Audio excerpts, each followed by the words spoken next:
everybody. I know people will still kind of be streaming in here, but we'll cut the musical interlude short. My name is Mitch Stein. I'm the CEO and co-founder here at Pond. We are so excited to be kicking off this event series today. So Camp Impact is running this week and the following 3 weeks. Today, we're talking all things volunteering. Next week will be fundraising events, then storytelling in your marketing and grant writing to wrap up the series.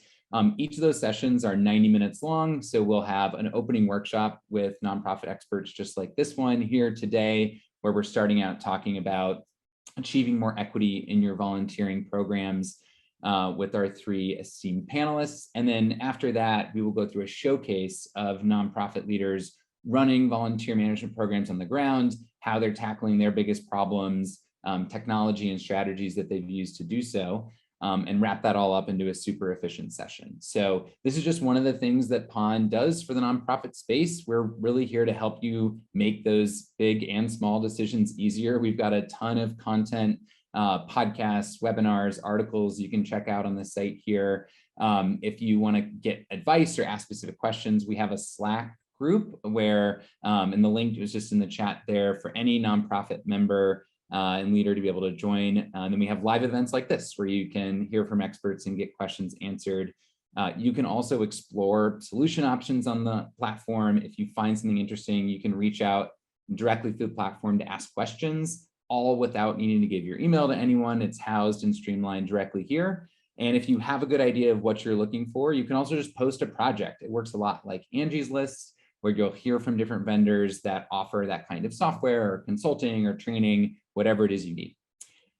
Without further ado, I want to jump right into this opening workshop here that will run for the first 30 minutes today with our awesome panelists. And I think we definitely want to start off with some introductions. So I'd love to hear and go around from everybody what obviously who you are, what your role and your title is, but also any kind of layers of your identity that you bring into this conversation today around reframing service. And I'd love to start with you, Alexia. Thanks, Mitch. Hi, everybody. I'm Alexia Klatt. I use she, her pronouns, and I am a community and volunteer engagement manager at United Way of King County. So calling from Seattle, Washington, the traditional lands of the Coast Salish and Duwamish people. I'll acknowledge that I hold mostly privileged identities. I'm a cis white lady, college educated, able-bodied. And in this context, I also like to name the power dynamic and proximity to power that I hold by working for a large fundraising and grant making organization. Awesome. Thanks so much, Alexia. And Joe, do you want to go next? Sure, yeah. My name is Joe Tatum. I am the volunteer manager at Habitat for Humanity Philadelphia. A little bit about me. Before working at Habitat, I've had 5 years of volunteer management experience prior to that, particularly with groups of volunteers. As far as identities, I hold a lot of privilege as well. I'm a white, cisgender, gay man, and I use he, him pronouns. Appreciate it. And Rob, can you round us out? Thank you. So my name is Rob Pamone. I am the strategic manager at Chicago Cares. I've been with the organization for about 6 years now. And when it comes to identities, I use he, him pronouns. I am Puerto Rican, grew up in Chicago, which, is the home of organizing. So I hold that as an identity as well. And I'm an elected official in my own community. Awesome. Well, I would love to start off with just a kind of a grounding, more macro question to hear from you all of, we're here to talk about volunteering. What's your perspective on why volunteering exists? Like, what should the primary purpose be of volunteering activities? Rob, if you want to kick us off. So just for clarity, are you asking me why it exists, or are you asking me why I think it should exist? Probably both would be helpful. Okay. Yeah, I think that there's, so I'll answer the second part first. So I think for me, volunteering is a great way for individuals to learn. When I look at volunteering, I look at it as a developmental process, as a process for folks to learn new things, unlearn some things as well, shed some of their bias. and just get exposed to issues and better understand issues from a systemic lens. Why I think volunteering existed to begin with is more around charity, is more around this idea of service and giving back. And I think that that comes with a set of problems that I think we're going to talk about today a little bit more. Yeah. And what does it mean to you, Joe? Yeah, so previously I worked in an organization that facilitated short-term service trips into the city, and a lot of it was focused on that learning piece of how do we learn more about these sort of systemic issues that come up and how to break down some of those systems of oppression.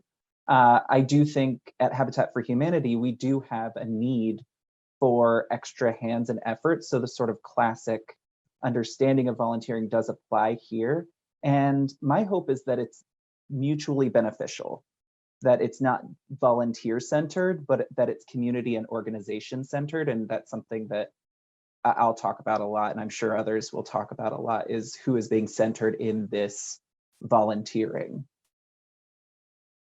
Yeah, and Alexia, I'd love to hear your take on it, and maybe also share some ways where that you've historically seen that go wrong, where we stray from the intention of what volunteering should be as a part of a nonprofit organization. Yeah, I mean, I think similar to Rob, I had sort of the like, are we talking about service? Or are we talking about volunteering, capital VTM as we see it play out in our, nonprofit lives? And I think one thing that I, like to call out, and hopefully I'm not the first person, that you're hearing this from, I think I will credit the folks at MAVA, the Minnesota something volunteer alliance, for first introducing me to that concept, like the word volunteer carries a lot of that weight, and it's not how a lot of folks who show up and support their communities identify, right? So as United Way has been on our journey to become more community-centered in our volunteer engagement efforts, sort of one of those early things was, it's like, okay, what does volunteering mean, or service mean in these different communities that we are partnering with? Yeah, and I guess, Rob, I know you've done a lot of work around this. Like, what are some of those, we've all started to allude to ways volunteering and maybe even the word volunteering can be problematic in how programs operate. What are some of those traditional notions that you've kind of laid out that you want to move away from and evolve past? Yeah, so I think it's important that we name it, right? That there is this tradition of saviorism in volunteering that we need to kind of deconstruct and dismantle. And it's very problematic because I think the outcomes of that are sort of stripping folks of their dignity or their autonomy when folks go into communities or into spaces thinking that they're there to save the day. And I think that a lot of that is seen in how like traditional volunteer programs are created and developed and like who they're censoring. I think Joe and Alexia both talked about that. If they're very recognition focused, if they're very, I used to call it like Disney World volunteering. No, shame to Disney, but when you're coming in and you're being welcomed and everybody's giving you a high five and you're like, getting picked up and carried to the project, that becomes a problem. And I think that there's a power dynamic within all of that that truly does harm communities. And it's not just a disservice, it actually harms folks when that kind of stuff happens. And so I think at Chicago Cares, we've been very intentional around how we've been trying to break down some of those artifacts, some of those white institutional racist artifacts, in fact, of volunteering, and shift to this mutual experience and in this relationship building opportunities across lines of difference in order to bridge with folks so that we can build empathy, we can shed that bias, and we can move people towards action that is actually impactful and that is centered around community goals. Yeah, and Joe, any examples that come to mind for you when you think about historical notions of what volunteering is in practice that you've been most focused on in your work to evolve beyond? Yeah, I think that there are definitely I think about that sort of being a spectator in a community can be really undignifying. And it being that like maybe you know, Disneyland or whatever volunteering, or zoo volunteering, you know, treating people as objects.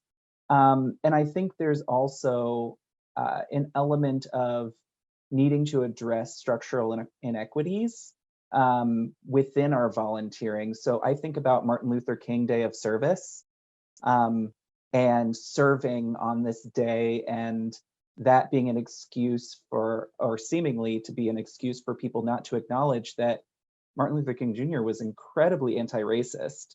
And so being explicitly anti-racist in that day of service is really, really vital when we're considering more than just volunteering and just that white savior mentality. Yeah, great point. And I think the crux of what we want to cover today is really structured around 3 core framings. And thank you to Rob for laying these out for us to discuss today. But wanting to talk about, and you've alluded to all of these in your examples, moving from transactional to transformational service, from charity to equity. And the last one is from an individual perspective to collective. Now, I'd love to dig into those individually and just hear, Alexia, when you hear about transactional to transformational, what does that mean to you, and how do you see that playing out in the strategies at play for the United Way of King County? Yeah, so I like to start by acknowledging that we're still very much on this journey, right? We have not solved it. But in making this commitment to community-centered volunteerism, to us, that means that we are looking to meet genuine needs identified through authentic partnerships. Like I said before, we're a large mainstream, primarily fundraising and grant making organization. So we are that hub and that connector space. And for a long time, that kept us in this very transactional, our corporate partners come to us and they want a project, and, here are the parameters, and now we go out and we source that project. And when we were talking before, about sort of those, traditional and problematic notions, right? I'm like, yes, that's very much where we were at. And especially, the Disney analogy, the zoo analogy, right? Because it is often, a implicit and often stated desire, right, of that volunteer group, that they want to see their impact, which is really just coded language. It's like, we want to see, the people experiencing poverty, experiencing homelessness, right? We want to be the one ladling this meal out and getting that, thanks. And so the work that we have done to sort of, move beyond that, and hopefully really leave that, transactional model behind in search of something more transformational, has really been about building out those relationships with specifically BIPOC community organizations.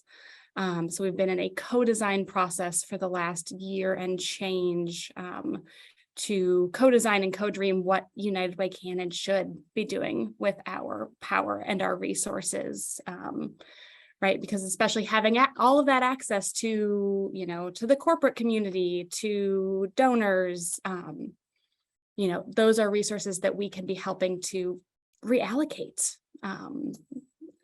as part of our, community-centered and, racial equity journey. Awesome.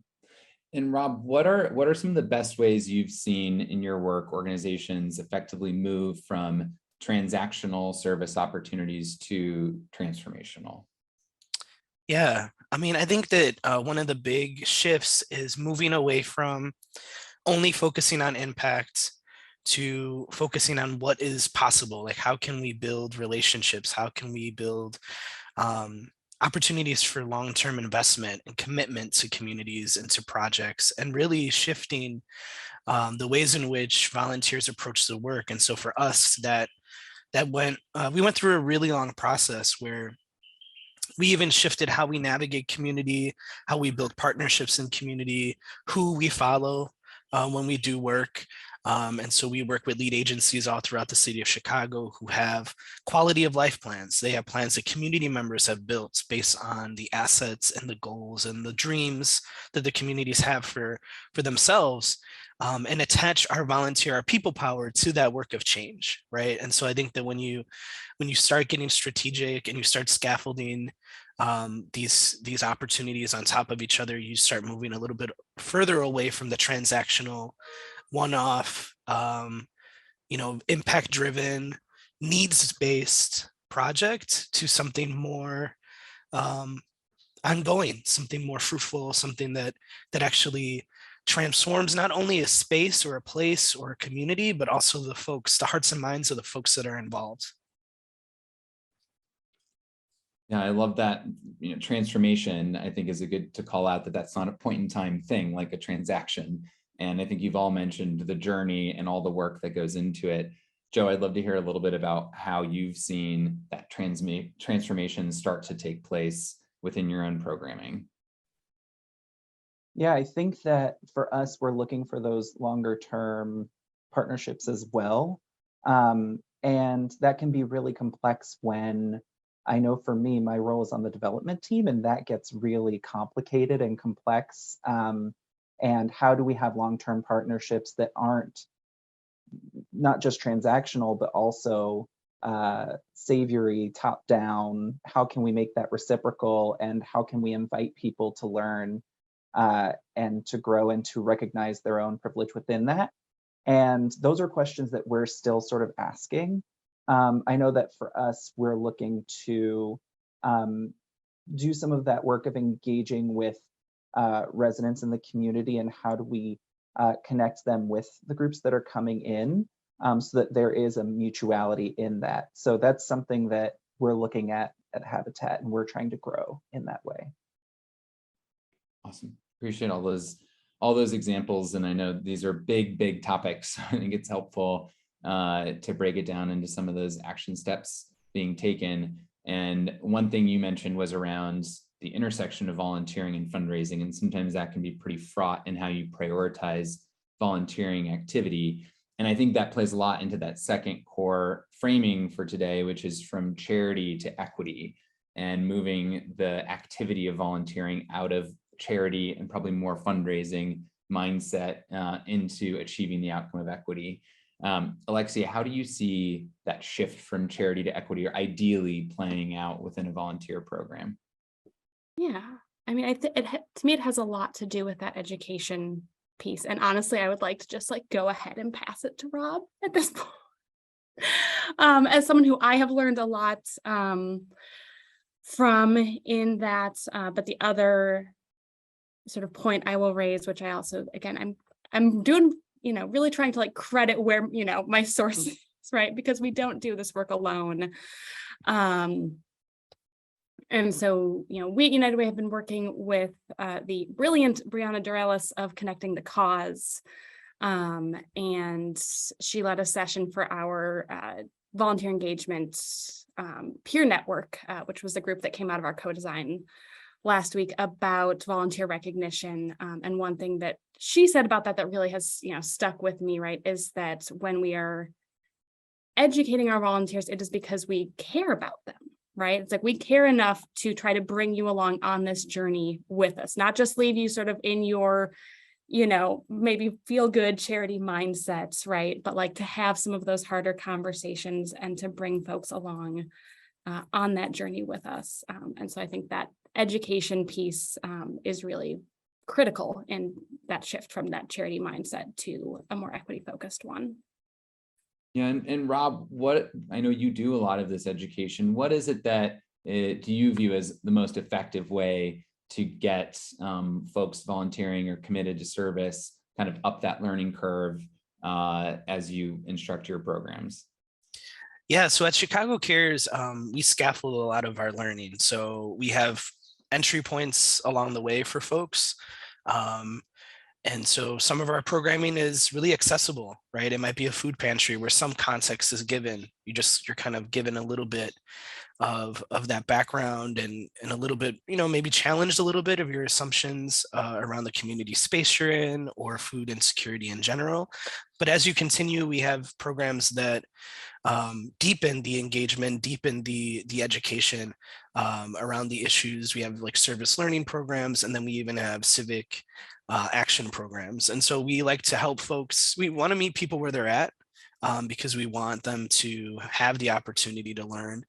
And once again, like kind of shed that bias and do that process in projects and outside of projects. But then we also want to challenge folks. And so we not only feel that volunteering today should be decentering volunteers, but it also should be agitating volunteers in some ways. And at the same time, create projects that people want to come back to because they find meaning in them. And they feel like they're growing as a person. And so like shifting away from that idea that, we need to thank people 100 times. We always want to thank people. That's a good thing. But like versus the idea that we want folks to walk away thinking like this changed me a little bit. I grew, like I stretched and I'm a better person for that. Yeah, thanks for sharing all that, Rob. And Joe, I'd love for you to round it out on this topic of charity to equity. How do you center that within your own programs? And if you can share a bit more about that intersection with financial support, I think that'd be an interesting thing to dig into a little bit as well.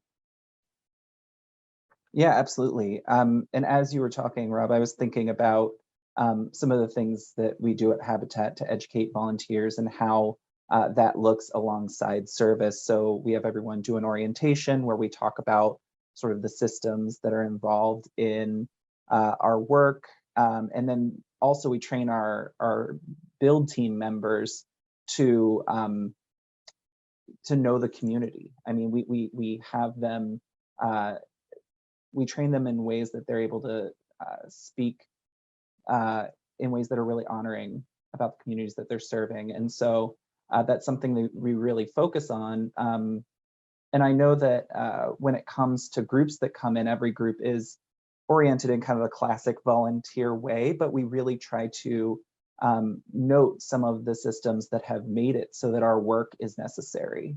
And so we really try to make sure that we talk about that. So while someone is donating financially in connection with volunteering, they are learning in that process. And so it is that mutuality. And another thing I wanted to mention when it comes to equity is that volunteering alongside is a huge value of Habitat's. And so each of our future homeowners go through Sweat Equity, which is volunteering with Habitat, and that serves either in lieu of or as part of their down payment on their home. And so that's a part of connecting with people that we're serving, volunteering actually literally sometimes alongside. Thanks so much. And then the last of the three framings we mentioned, transactional, transformational, charity to equity, and the last is individual to collective. And I think you've all hit on this to some extent, but I think that sentiment of where you're getting enmeshed with the community and moving it forward collectively is, to me, it's a much more powerful way to think about service. Alexia, I'd love to hear if there's any specific ways you see that play out within your programs. I feel like that is still a place where as we're trying to launch this new version of how we do business, is something that we're really mindful of. And it has a lot to do with the education piece and also the language we use, right? And I think that's been touched on by both Joe and Rob. But rather than having volunteers sort of lionized on this pedestal and the community as this, other, that we are coming together to quote Rob to himself as co-dreamers, right? And so really being intentional in that sort of framing and how we talk about the work and how we invite volunteers and partners into that space with us as a more sort of, horizontal orientation. Yeah. And Rob, I think it'd be helpful to know as you use that framing, co-dreamers, which is just a really beautiful language and terminology. When have you, like, what have the outcomes been when you've seen that done effectively? Yeah, it's transformational for sure. And so I think that Brianna both taught me and Alexia that phrase. So got to give her props for that as well. I told her she needs to write a book called Co-Dreamers. It'd be beautiful.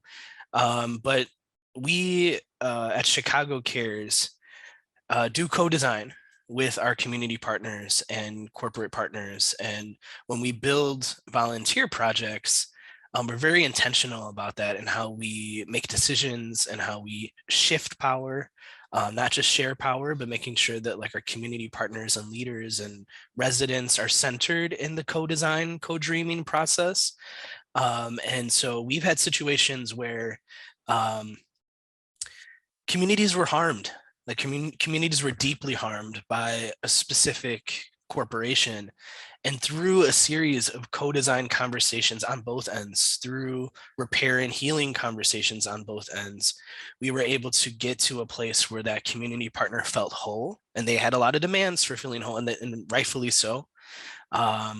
But we feel, another way that we step into this work, and we're uniquely positioned to do this, is that we're at an intersection of public and private. We're at an intersection of philanthropy and individual donors. Like, we play a really unique role in many of the ways that our organization steps up in the city of Chicago. And so to be this bridger for our partners, and hold space for communities' voices to be heard and heard with dignity, and then also see that transform into action, which is the most important part, right?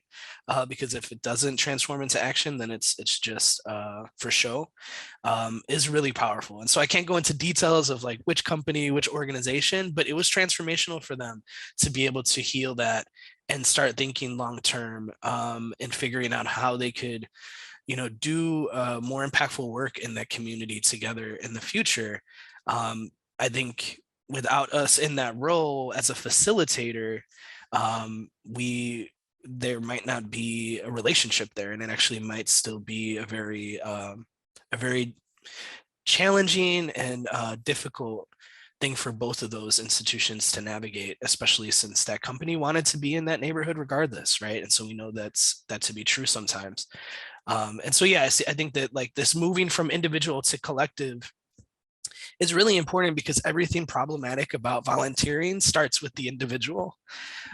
Whether the individual thinks they're going to change something or be the solution, or whether the individual is the one to maybe blame, right? When we go to a food pantry projects, we want our volunteers to say, hey, instead of saying, hey, Rob's family comes here all the time, he's such a good guy, I wonder what happens to him and his family that he's in this situation, right? Thinking about it as like, it must be a problem I only hold, or maybe that this community only holds, to thinking about asking the question of like, why does this food pantry even exist? Right. And in order to do that, you have to move from this individual framework to this collective framework.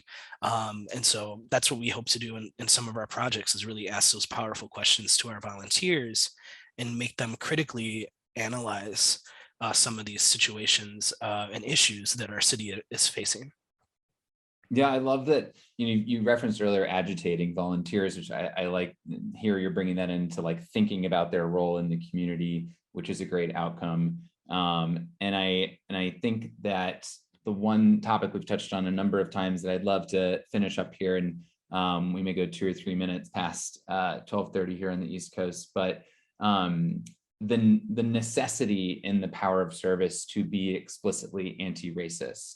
And I hopefully that's not a new term to folks on the call, but if it is, I think that just has to be front and center of volunteering and service, moving societies to be a more just place. So Alexia, maybe starting with you, and we can get a little bit from everybody of just like how important of a role that plays in your organization's framing of your service programs today. Yeah. I mean, I think I'll just start by saying, right, that it's like to be implicit about your anti-racism is to let it go, to let the racism piece go unchecked, right? It's like it will only perpetuate, you know, and sort of leave those harmful attitudes entrenched and, you know, floating downstream.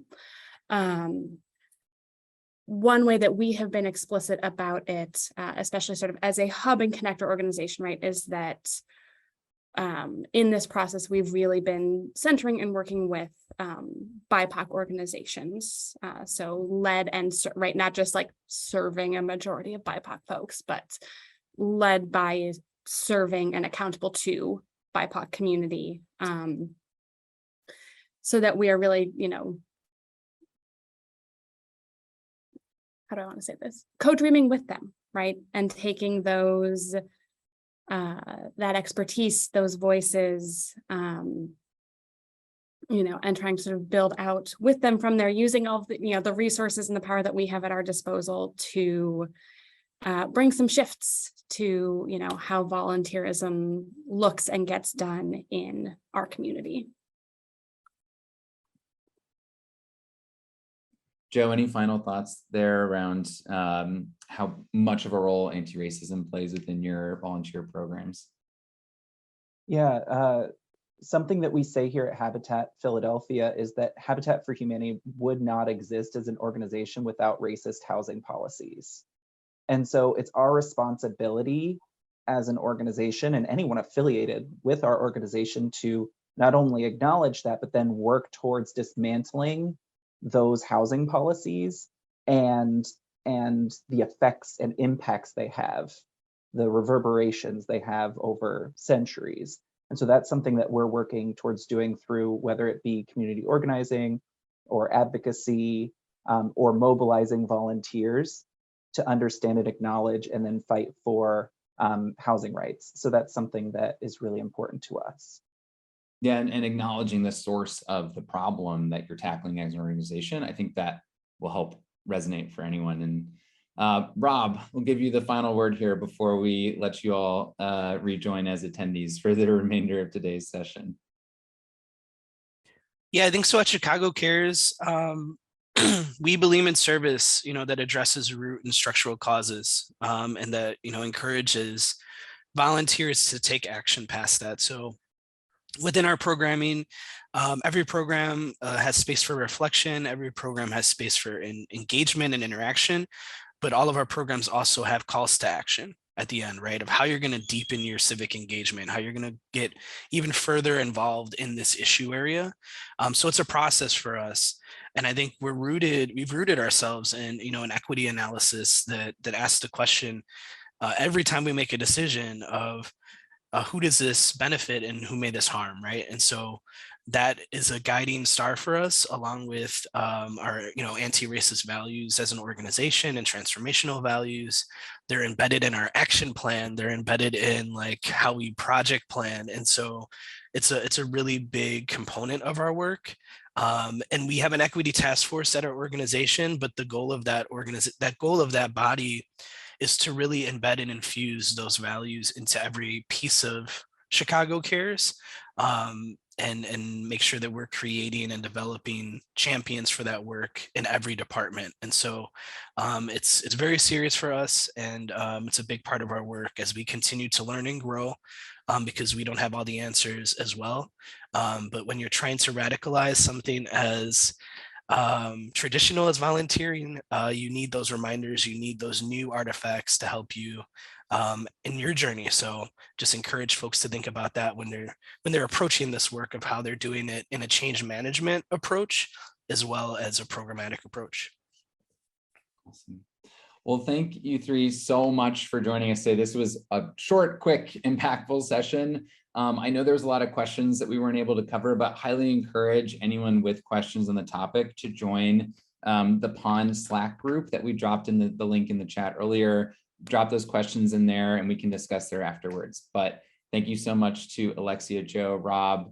Awesome having you. We're gonna quickly shift into the showcase portion of today. which will be really fun. We're going through 5 nonprofit journeys around volunteering to get really down and specific into the problems that they faced and the strategies and tools they used to overcome them.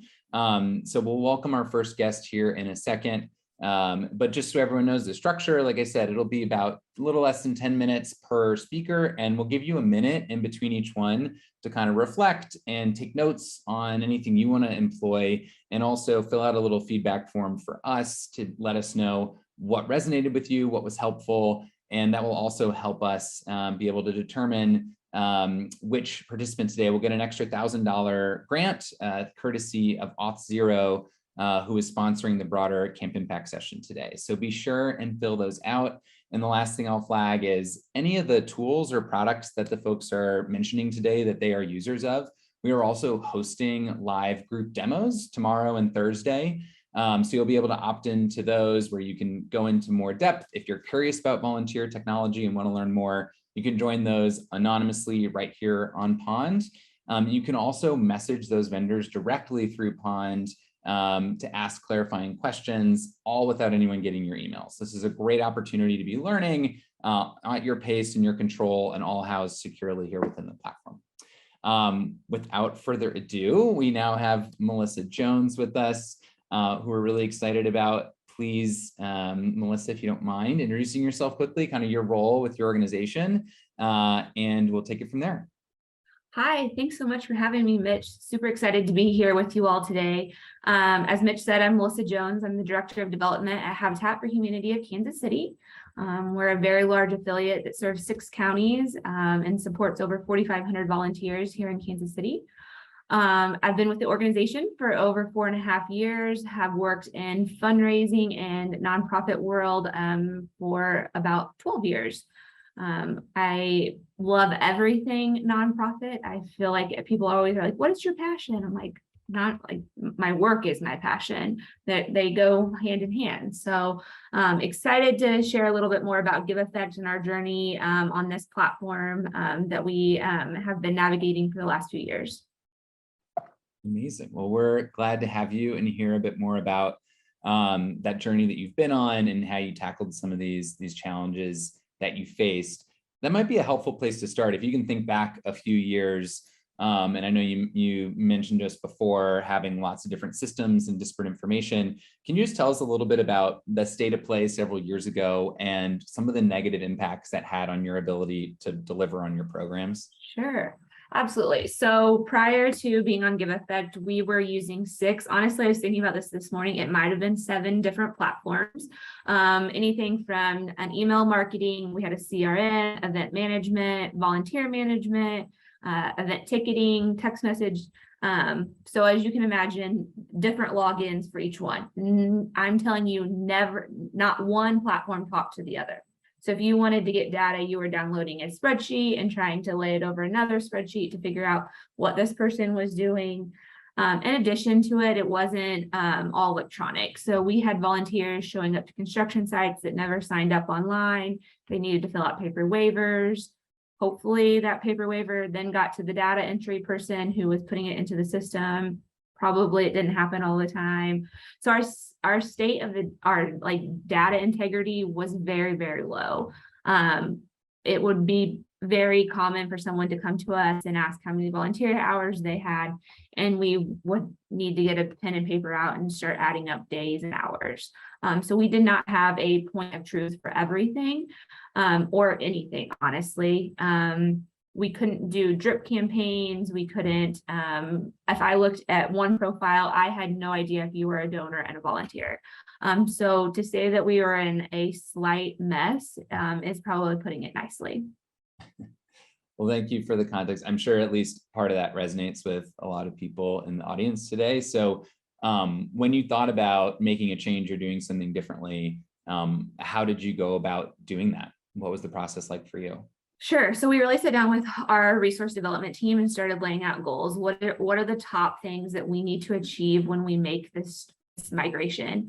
One of the things was a single point of truth for all data. We wanted to make sure that we were taking all of our logins and putting it under one place so that Mitch, if you were a supporter of ours, I could pull up your profile and say, oh, well, Mitch has been volunteering for 2 years. He's also donated $1,500. He's opened 3 emails and clicked this link, and he's got these text messages. We needed that desperately with the size of organization we are. And so step 1 was really identifying those goals and then finding out different platforms that supported those goals and figuring out which ones.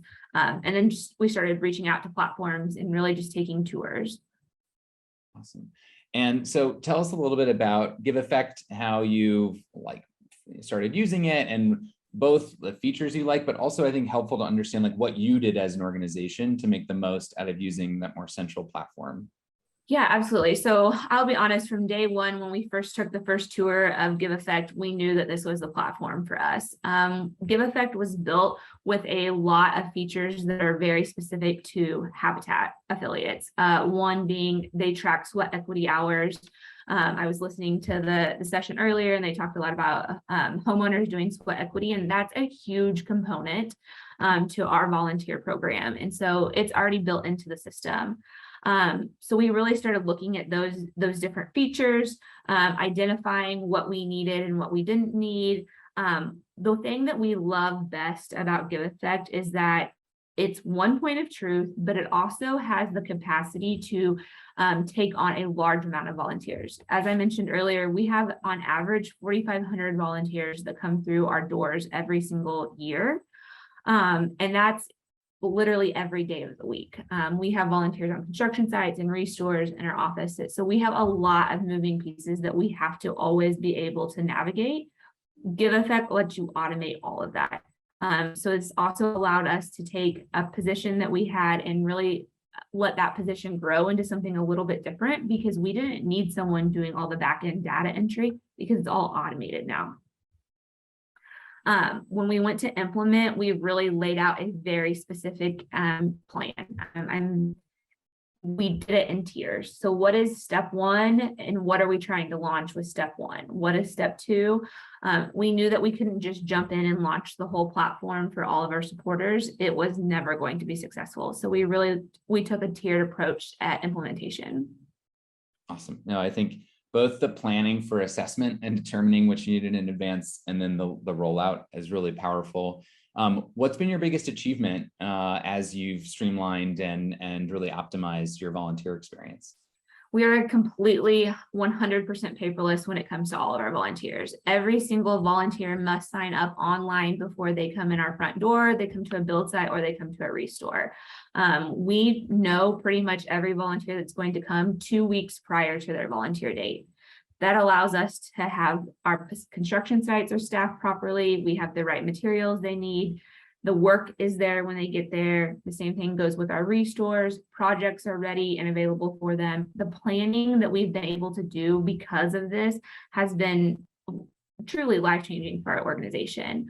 In addition to that, we also can do follow-ups to really understand and evaluate our volunteer program, understand what's going well, what needs to be improved.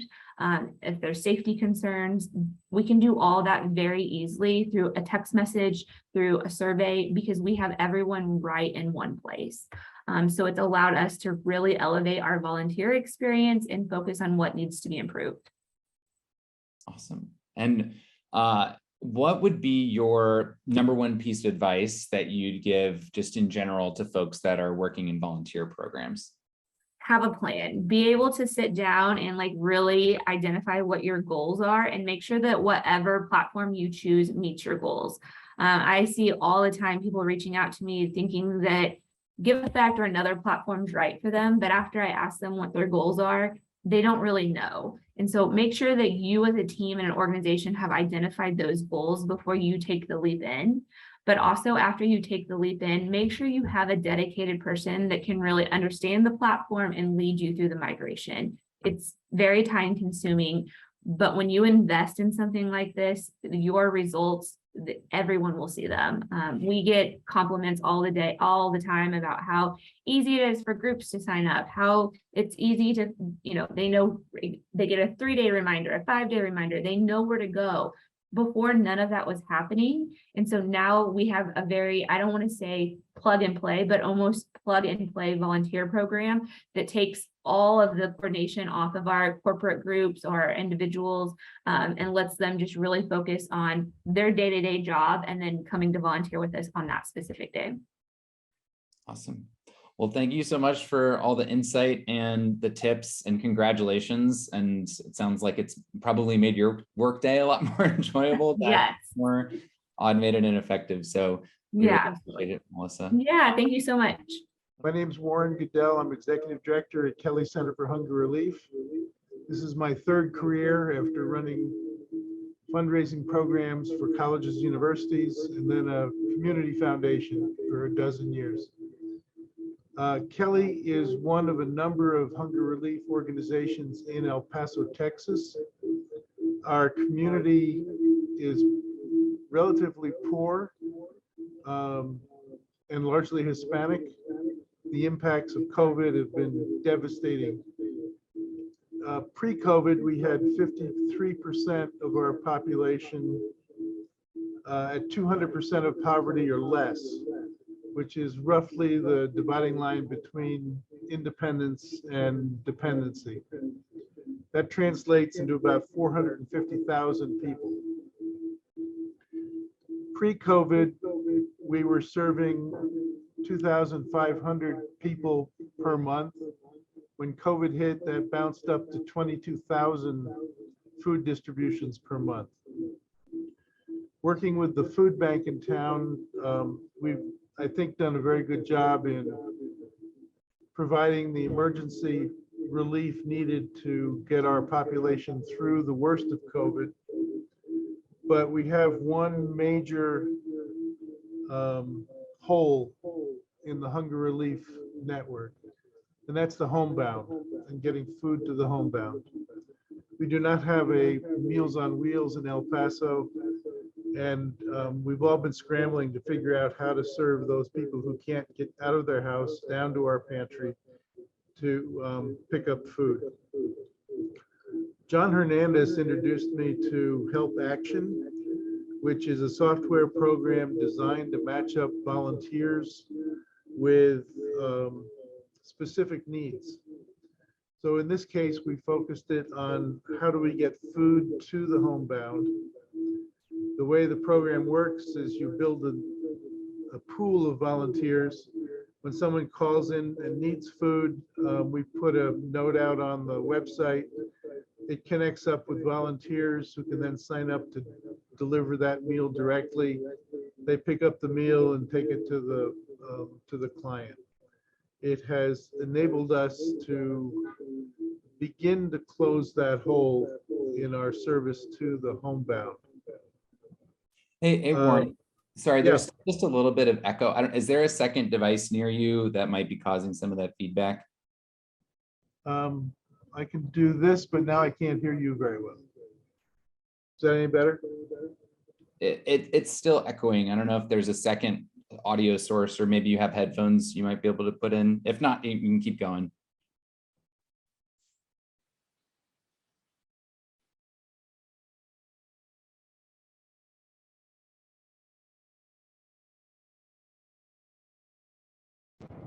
Can you hear me now? It still has some of the echo there, but you know, why don't we go ahead and wrap up? Okay, Can continue. thank you, and my apologies. The beauty of this program is it really matches volunteers to their passion, and you build up a community pool of volunteers rather than those just dedicated to your organization. That leverage is important to everything that we do and can accomplish in the future. So that's pretty much Help Action and how we use it. Well, I appreciate that, Warren. And is there any advice you would give to folks about, first of all, what helped you make the most of the platform, and then just generally how you think folks can best engage with their volunteers? Yes. We found we needed to dedicate a staff person to managing the program, getting information out to the volunteers and back. And that helped make it more effective and efficient and a better experience for the volunteers. We also found we needed to pay attention to the process by which the volunteers came and picked up food to make it as easy and as simple as possible so that the volunteer really had a very accessible experience. All right, well, Warren, thank you so much for the awesome work that you are doing and deploying this resource to your communities, clearly making a huge difference for the homebound there. So appreciate you sharing that. And for folks listening, we'll also drop in a little review link if you want to learn more about Help Action and their kind of mobile volunteer matching solution. Later this week, we will do a more in-depth and we will do a more in-depth overview of that platform. And we'll move on to our next speaker. So Warren, thank you so much for joining us. My pleasure. All right, thanks for having me. My name is Vivian Robbins. I'm the development manager at She Jumps, which is a nonprofit, and our obviously our mission is to increase participation of women and girls in the outdoors, and we do that through a partnership with nature, but really creating safe educational outdoor experiences for to nurture growth and transformation for girls as young as 6 and as old as they want to be, really. And in my role as development manager, I oversee all individual giving, fundraising, which obviously is, running appeals and campaigns and major donors. But more than that, it's facilitating our culture of philanthropy amongst our huge volunteer network, our board, our staff, really just bringing in as many people as we can to that part of our organization. Awesome. Well, thank you for doing what you do, and would love to hear a little bit about, obviously, as you moved on to Kila to achieve a lot of these goals, but what were some of the biggest challenges that you were facing before you started using the platform? Yeah, absolutely. So much like other folks are saying today, before we were in Kila, we had a lot of our contact management siloed between different systems, between donor management, communications, volunteer tools. It just was it was all separate. And as we were in the startup phase as a nonprofit, which went on for many, many years for us as we were a grassroots organization to start, that cost us so much time and money, really, to have it all spread out and not really unified. So once we really made the investment to change our systems to grow out of that startup phase into a period of really rapid growth as an organization, we needed to level up to a unified CRM. And Kila was just the sweet spot for us. And it really allowed us to optimize relationship management on all levels, from event participants, volunteers, long-standing donors. We just needed it all in one place. And it was a really big investment, time and money-wise, obviously. I mean, it was a commitment to ourselves to do better as a nonprofit. Yeah, and tell us a bit about how you went about deciding to pick a new tool, and what was it that ultimately made the decision for you?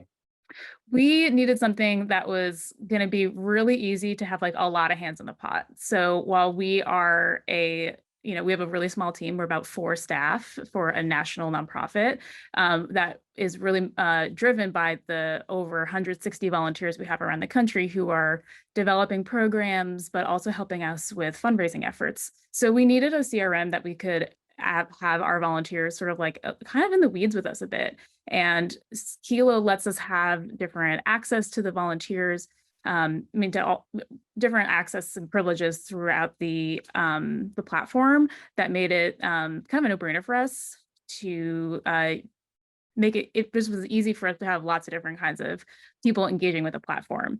And I also want to call out that their customer care team is just a real partner for us and always has been. And it was always a resource that when we were first starting out with a nonprofit, with Kila, we could call on.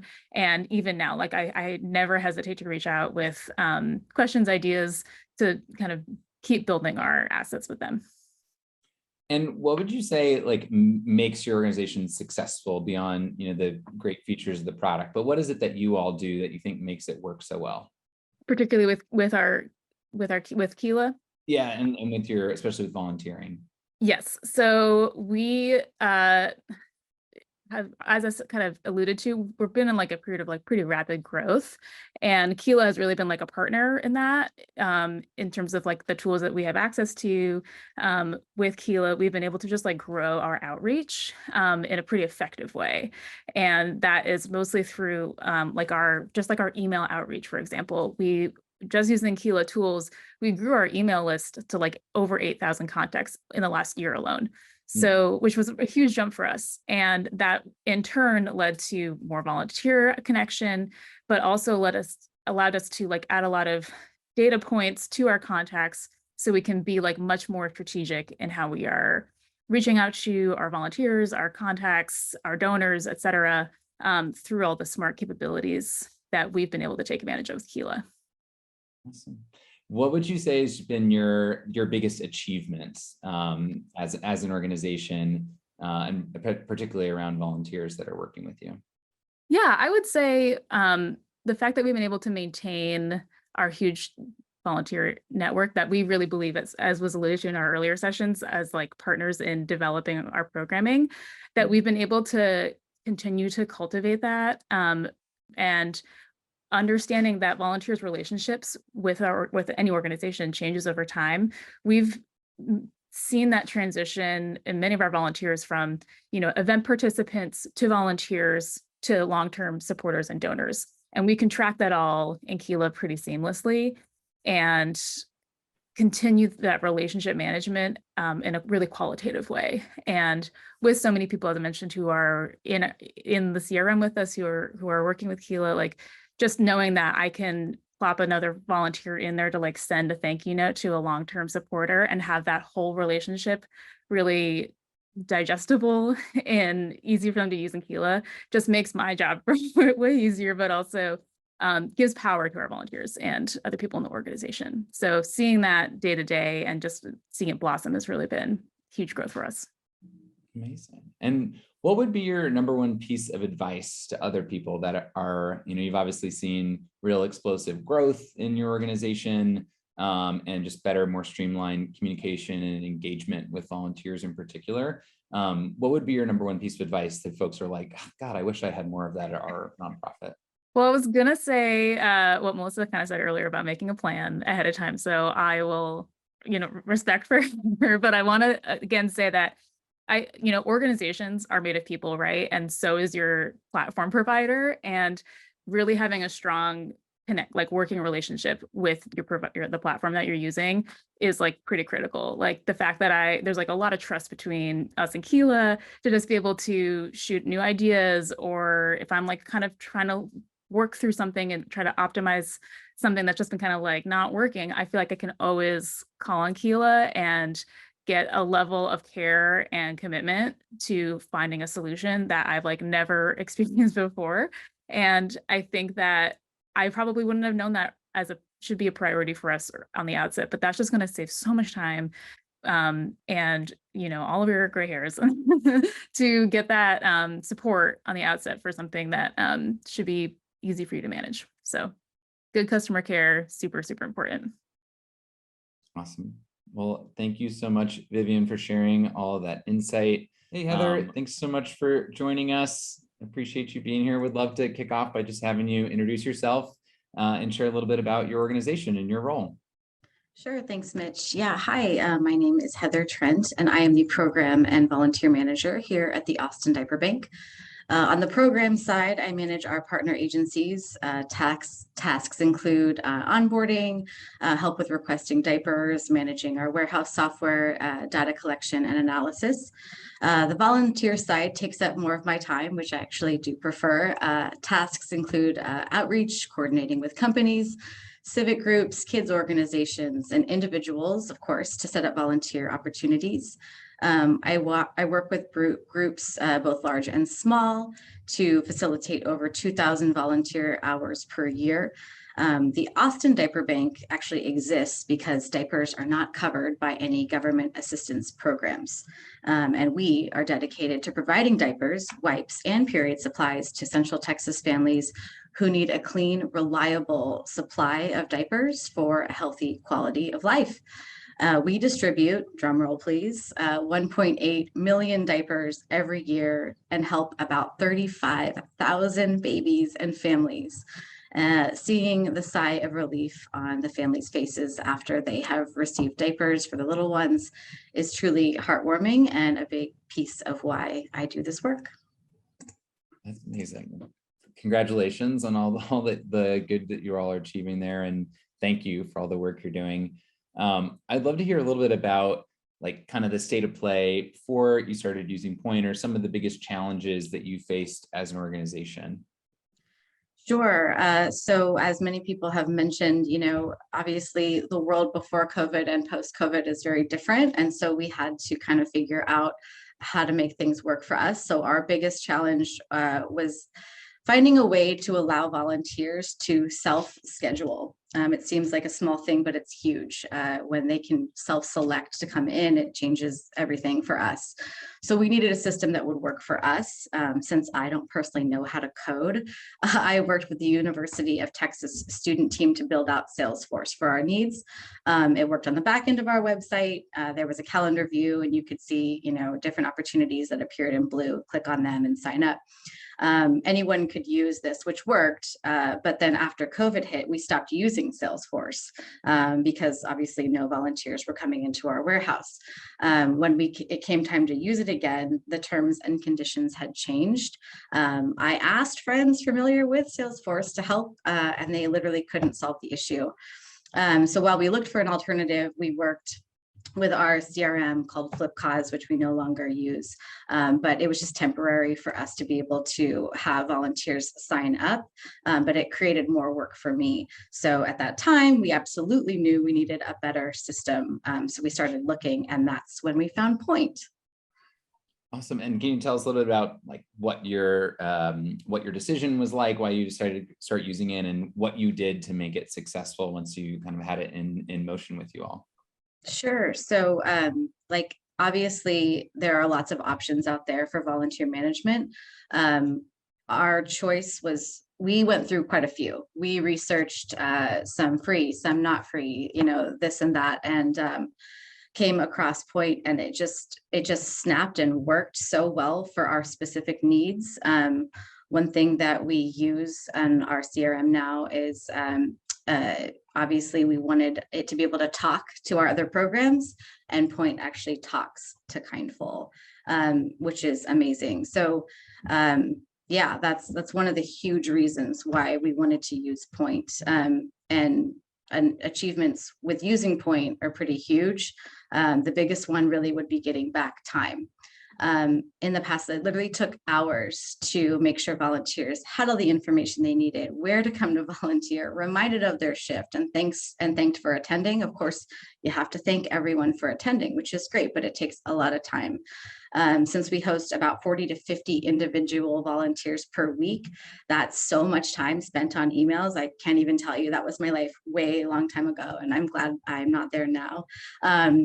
So now, because of Point, I have all that time back, and everyone gets reminded and thanked and everything, whether or not I'm here. So if I'm on vacation, it still happens. I've literally gained back about 35 to 40 hours per month, and I can focus on other things now, which is amazing. As everyone in nonprofit knows, time is extremely valuable, and using a software system that helps me get my job done quickly and efficiently is super priceless. And Mitch, one more achievement that I absolutely have to mention that I'm so proud of, and really I can't even take credit, it's because of Point, is that we have a 98% attendance rate. 98% is huge.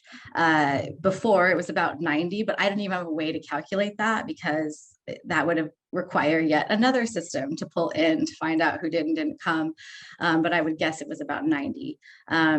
So they're literally reminded 3 times leading up to their opportunity. They are also thanked, which leads to happy volunteers who feel appreciated because they are. Yeah, well, that is awesome. And it's great to see how those like individual features have had such big impacts on you. Are there any like kind of advice you'd give specifically about what you've done to make the most of the platform or make sure it's successful, apart from just starting to use it? Sure. So, gosh, that is a great question. We absolutely integrated it and pulled in volunteers that I had and, other ways, but it's not like the other system that we had necessarily talked to Point, but I, inputted a lot of information because I could. But really, we just started using it, and it just is so intuitive, and the people that use it love it, that it just kind of became seamless. And as I mentioned before, the fact that it was free for nonprofits was huge, and that's a huge part. We're a small, team of 4. Our budget isn't huge, so we wanted to make sure something was, affordable for us. And then the fact that it talks to Kindful on the back end literally helps me export volunteer contacts quickly. And so they can get updates about what's going on with us, events that we're hosting, and of course, some solicitations, but we don't spam people, so it's okay. Yeah, so you're right. We just kind of plug and played. It just made our lives extremely easy from the get-go. And Heather, what would, apart from any specific system someone's using, what would be your number one piece of advice to another volunteer manager of how to get the most out of their volunteer programs? Sure. If you can commit to a system to manage your volunteers, which I highly recommend, it's almost like night and day. What the 3 or 4 different ways I was doing things before was fine, but I'm just chasing my tail all the time. Choose a system that works for you, of course, but I would highly recommend checking out Point. Behind the scenes, they actually really care about the organization. They understand how to help, how to make your life easier. They're there to answer any questions you have and listen to your suggested improvements. That was huge. Even if they can't add the exact thing that you want, they'll work with you to find a fix for the problem that you're experiencing. I was really surprised to feel so supported by a volunteer management system whose basic user platform is free. They're actually launching their pro version today, which is exciting. And that provides even more features like document storage and background checks. Overall, just working with the Point team has been a wonderful experience for me. And I don't know, I've literally tried a lot, and Point is so pretty, not to mention its user friendliness, but it looks nice. And then on the back end, like when you visit our website, austindiapers.org, click get involved, click volunteer, you can see like photos, like cute photos of all the volunteers that I've taken pictures of over the years. And it's like a calendar view, and you can quickly choose one that makes sense for you and sign up, and it takes no time at all. People literally compliment us all the time on how easy it is. Awesome. Well, thank you for sharing all that insight, Heather. Really appreciate you taking a few minutes with us, and congratulations on all the success. And like I said, just the amazing impact you're having in the local community. So appreciate it. Thanks so much, Mitch. Appreciate it. All right. Hey, Steve. Thanks so much. Hi, how you doing? Appreciate you joining us. I know it's getting a little late over there, so. It's just coming up to 6:15 in the evening, so at the end of the day over here. Great. Well, I would love to kick off, Steve, by just having you introduce yourself and obviously share a little bit about what your organization is up to. Yep, no problem. My name's Steve. I'm the Senior Operations Manager for Feeding Families. We're a food poverty charity based in the northeast of England. And our entire footprint of support is the entire northeast, which is about 3,000 square miles, about 2.7 million people in that area. We work with organisations and agencies and other charities to provide food and support where the gaps come in, so where people can't access food banks or other things, or maybe have mental health issues or inability issues, etc. We will go in and help them and fill that gap and provide food for them. But also we're reasonably flexible as a charity that we can help out with things like the Ukraine issue at the moment. A lot of refugees came to the northeast, the UK. And we helped with bedding, clothing, and items and games for children, and just everything that they didn't have, as most of them just turned up sometimes with the suitcase and the clothes on the back. So we're quite flexible in what we do, but our main issue is making sure that people's got access and to food provision. Well, thank you for all that you're doing over there, and especially how you're able to adapt and be flexible to that. The refugee crisis is really awesome. Would love to hear a little bit about the state of play for you all before you started using Volunteero, and some of the biggest challenges that you faced as an organization with your volunteers. Yeah, we do a week-to-week support, but we started off as a Christmas charity. So the Christmas thing was we would pack for 14 days over Christmas, 6 hours a day, and we'd provide over 6,000 Christmas hampers for families, which is approximately about 161,000 meals.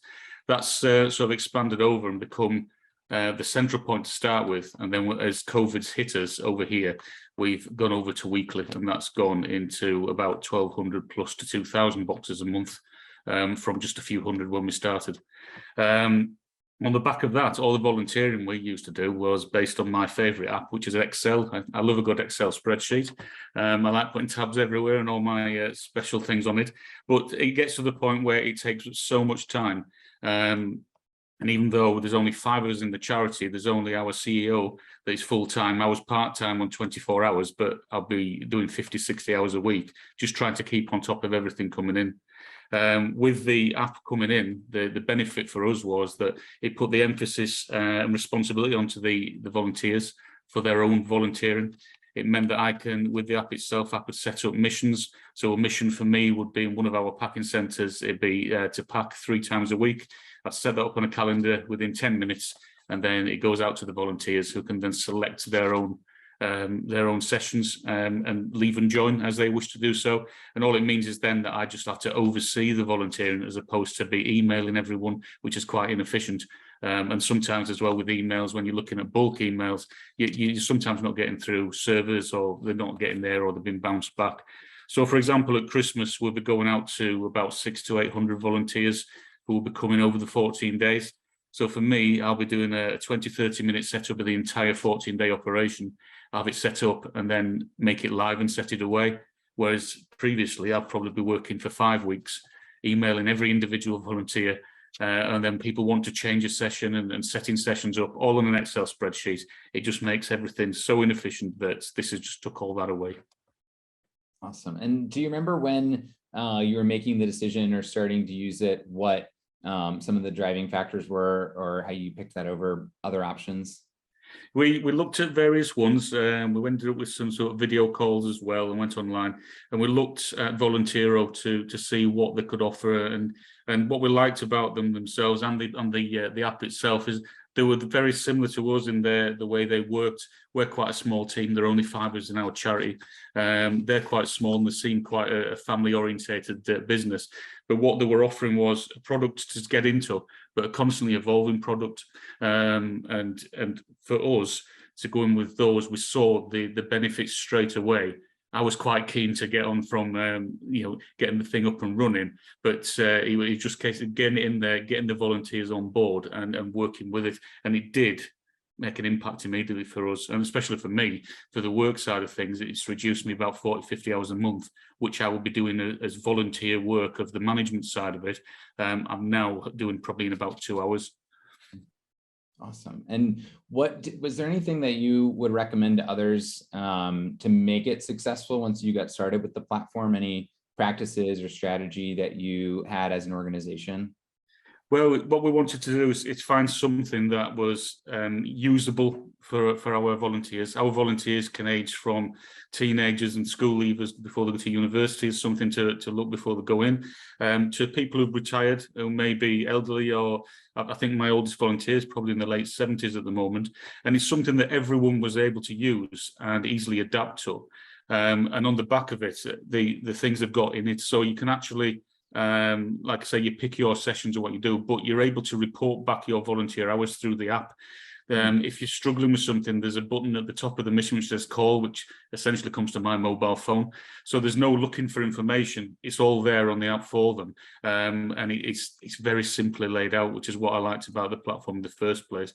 But also what I did like is with Josie and Ashley, who are involved with the Volunteero side of things, is that they're open to feedback, and every bit of feedback from volunteers, from ourselves, positive or negative, on the app, and to look at improving it. So I know full well I've come in with a product which is great. It does exactly what it says on the tin for me, and it does exactly what I need it to do. But I know it will evolve and improve constantly through use.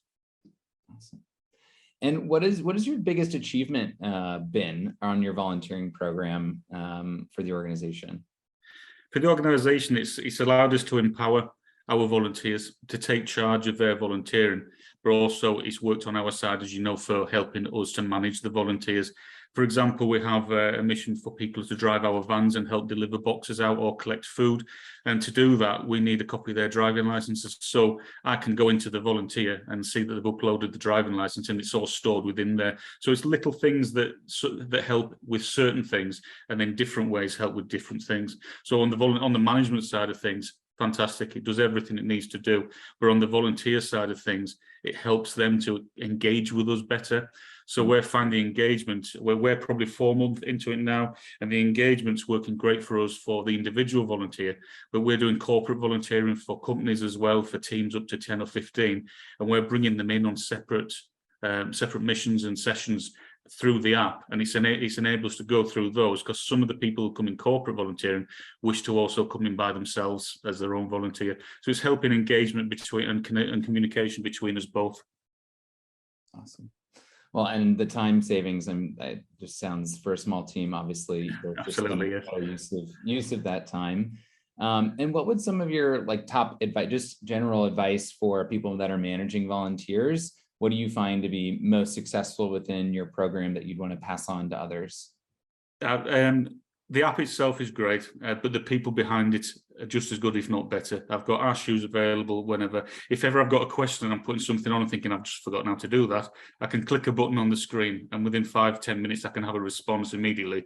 Or if I'll get offer of a video call if I need a quick video call, or a phone call, or whatever I need. And this is helpful any time of day through there. And they've got all sorts of things online as well, so like help guides. So if ever there's anything where you sort of trip yourself up on, there's always the questions have already been asked are already up there for you. But it's the fact that they're available. They seem to have the same values as us, and as I've said before, the fact that it takes the inefficiency out of dealing with the volunteers, but the fact that they're there and they're looking to improve constantly is a big thing for me. Awesome. Well, Steve, thank you so much for sharing all of that insight with people, and so glad it's working well for you, and you're having a great impact over there. Would just love everyone here to make sure you go to that review form that we just dropped into the chat, and make sure that you fill out some feedback for Steve, and we will wrap up here in about 1 minute once you've had a chance to fill that out. Great to meet you, Steve. Thank you.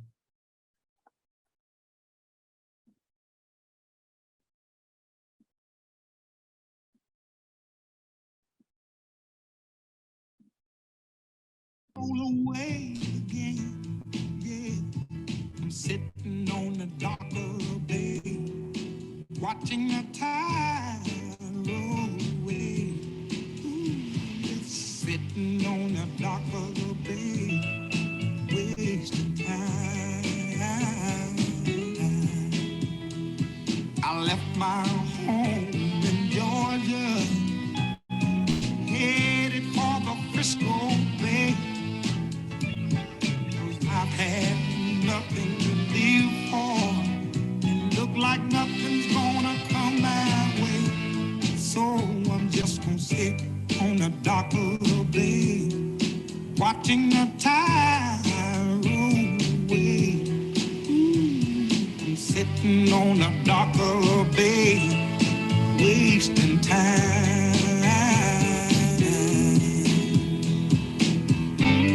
Look like nothing's gonna change. All right. Well, thank you so much for all the presenters and for everyone who joined today. As we promised, 90 minutes, really jam-packed with high impact.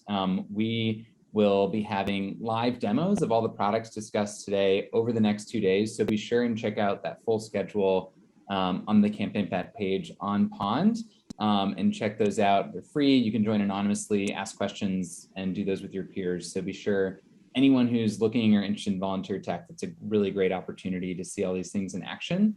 And we have a full schedule for the next 3 weeks as well. So next week, fundraising events, storytelling in your marketing on August 30th, and all things grant writing on September 7th. So we will see you back here soon. Appreciate everyone who made this possible, and appreciate the folks at Auth0 who were able to sponsor this reward that's going to go to one of the presenters today, thanks to everyone's feedback. So everyone have a great rest of your Tuesday. Enjoy the demos the rest of this week, and we will see you soon.